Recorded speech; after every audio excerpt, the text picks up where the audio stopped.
ಮೈಸೂರಿನಲ್ಲಿ ಒಂದೇ ಕುಟುಂಬದ ನಾಲ್ವರ ಸಾವು ಕೇಸ್ಗೆ ಈಗ ಟ್ವಿಸ್ಟ್ ಸಿಕ್ಕಿದೆ.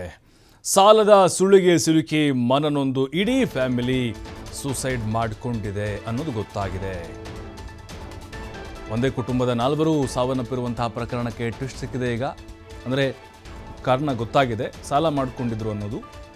ಆ ಸುಳಿಗೆ ಸಿಲುಕೊಂಡು ಮನನೊಂದು ಈ ನಿರ್ಧಾರ ಮಾಡಿದ್ದಾರೆ. ಆರ್ಥಿಕ ಸಂಕಷ್ಟವೇ ಸಾವಿಗೆ ಕಾರಣ ಅಂಥೇಳಿ ಡೆತ್ ನೋಟ್ನಲ್ಲಿ ಉಲ್ಲೇಖ ಮಾಡಿದ್ದಾರೆ.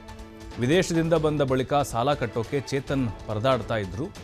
ಕೋವಿಡ್ ವೇಳೆ ಆರ್ಥಿಕ ಸಂಕಷ್ಟದಿಂದ ಹೊರಬರಲಾಗದೆ ನಿರಂತರವಾಗಿ ಅವರು ಕಷ್ಟವನ್ನು ಪಡ್ತಾ ಇದ್ರು.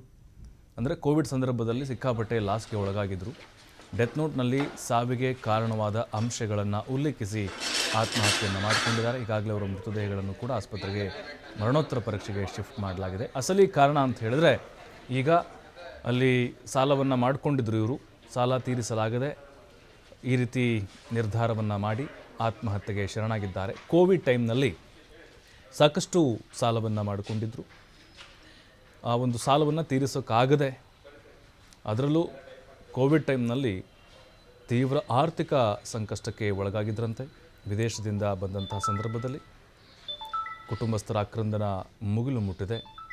ಯಾಕೆಂದರೆ ಸುಂದರವಾದಂಥ ಕುಟುಂಬ ಇತ್ತು, 4 ಜನ. ಆದರೆ ಚೇತನ್ ಸಿಕ್ಕಾಪಟ್ಟೆ ಸಾಲ ಮಾಡಿಕೊಂಡಿದ್ರು, ತೀರ್ಸೋಕ್ಕಾಗಿರಲಿಲ್ಲ. ಮನೆ ಅಡ ಇಟ್ಟು ಅಥವಾ ಮನೆ ಮಾರಿ ಆದರೂ ಸಾಲ ತೀರಿಸಬೇಕು ಅಂತ ಅಂದ್ಕೊಂಡಿದ್ರು, ಅದು ಕೂಡ ಸಾಧ್ಯ ಆಗಲಿಲ್ಲ. ಯಾಕಂದರೆ ಅಷ್ಟು ದೊಡ್ಡ ಪ್ರಮಾಣದ ಸಾಲ ಇವ್ರ ಮೇಲಿತ್ತು. ನಿರಂತರವಾಗಿ ಬಡ್ಡಿ ಕೂಡ ಬೆಳೀತಾ ಇತ್ತು. ಸಾಲಗಾರರಿಂದಲೂ ಕೂಡ ಫೋನ್ ಕರೆಗಳು, ಟಾರ್ಚರ್ಗಳು ಅದು ಸಹಜವಾಗಿ ಇದ್ದೇ ಇರುತ್ತೆ. ಅದಾದ ಮೇಲೆ ಆರ್ಥಿಕ ಸಂಕಷ್ಟಕ್ಕೀಡಾಗಿ ಕೆಲಸ ಕೂಡ ಇಲ್ಲದೆ, ಏನು ಮಾಡೋಕ್ಕೆ ತೋಚದೆ ಈ ನಿರ್ಧಾರಕ್ಕೆ ಬಂದುಬಿಟ್ರು. ಹಾಗಾಗಿಯೇ ಈಗ ಅಲ್ಲಿ ಡೆತ್ ನೋಟ್ ಕೂಡ ಲಭ್ಯ ಆಗಿದೆ. ಏನು ರೀಸನ್ ಅಂತ ಹೇಳಿ ಅದರಲ್ಲಿ ಉಲ್ಲೇಖ ಮಾಡಿದ್ದಾರೆ ಅವರು. ಅಂದರೆ ವೈಯಕ್ತಿಕವಾಗಿ ಯಾರ ಮೇಲೂ ಕೂಡ ಅವರು ಆರೋಪವನ್ನು ಮಾಡಿಲ್ಲ. ಸಾಲದ ಶೂಲ ಈ ಒಂದು ಸಾವಿಗೆ ಕಾರಣ ಅನ್ನೋದು ಈಗ ಕ್ಲಿಯರ್ ಕಟ್ಟಾಗಿ ಗೊತ್ತಾಗ್ತಾ ಇದೆ.